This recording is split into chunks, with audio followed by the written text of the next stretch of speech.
All right, today we're going to dig into a pretty radical idea, a socio-economic blueprint called PROUT that, well, it aims to redesign society right from the ground up. It's a really fascinating framework with some seriously big promises, so let's get right into it. So, to really get what PROUT is all about, you've got to understand the problem it's trying to fix. And this quote right here, it gets to the heart of it.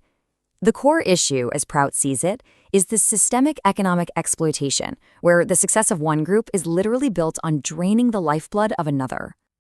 And that, of course, leads to this huge question people have been asking for centuries. Is there a better way? I mean, can we actually design an economy that prevents this kind of thing and creates a genuinely fair system for everyone? Well, one answer that's been put forward is PROUT. It stands for Progressive Utilization Theory. And at its core, it's a blueprint specifically designed to stop exploitation in its tracks and build what it calls a just and self-reliant society.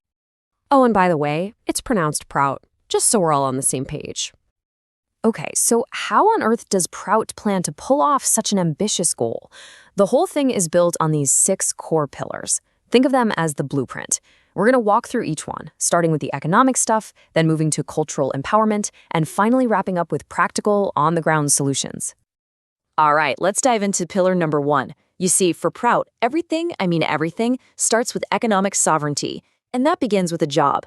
The foundational idea is guaranteed employment for every single person that the framework considers local. And listen, we're not just talking about trying to lower unemployment.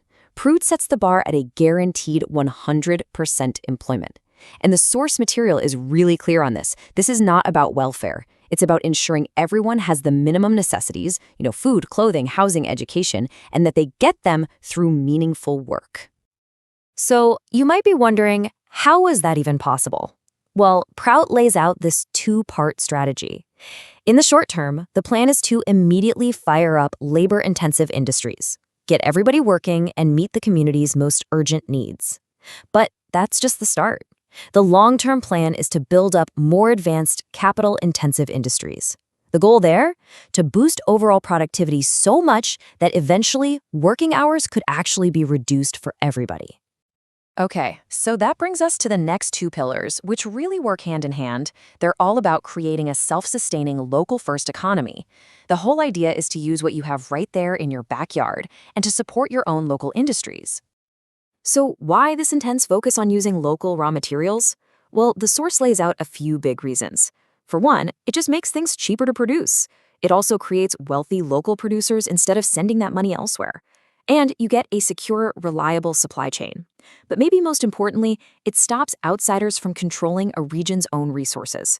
The text gives this great example of Australia, which ships its raw materials over to Japan and then has to import the finished goods back at a higher price. It's a cycle PROUT argues just drains local wealth.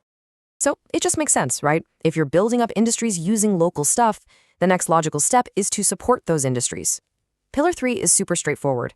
Don't import what you can make yourself. The source even brings up Gandhi's Salt March as this powerful example. That wasn't just about economics, it was about building local self-reliance and, crucially, raising people's consciousness about being exploited. Okay, so we've talked about the economic nuts and bolts, but this is where PROUT gets really interesting because it pivots to culture. Pillars 4 and 5 make this powerful argument that true self-reliance is impossible without empowering local culture, especially through language. And this table here, it really lays it all out, crystal clear. The argument is that when education and business happen in the local language, it builds self-confidence and cultural pride. But on the flip side, when an outside language is imposed, the framework says it can create inferiority complexes and make a population, and I'm quoting here, easy prey for economic exploitation. And that brings us to our last pillar, ground-up development.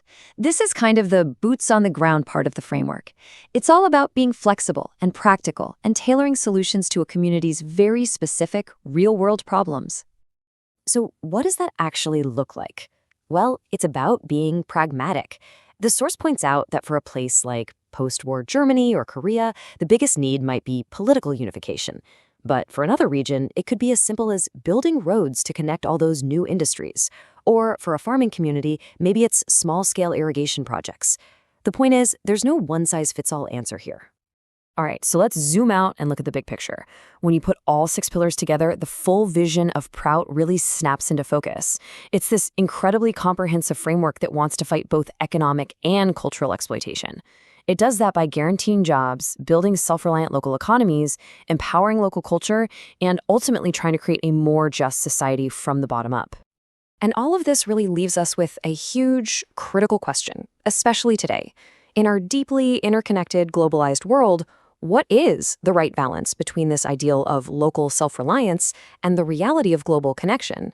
It's one of the biggest tensions of our time for sure, and a framework like PROUT, well, it offers one very distinct and pretty provocative way of looking at it.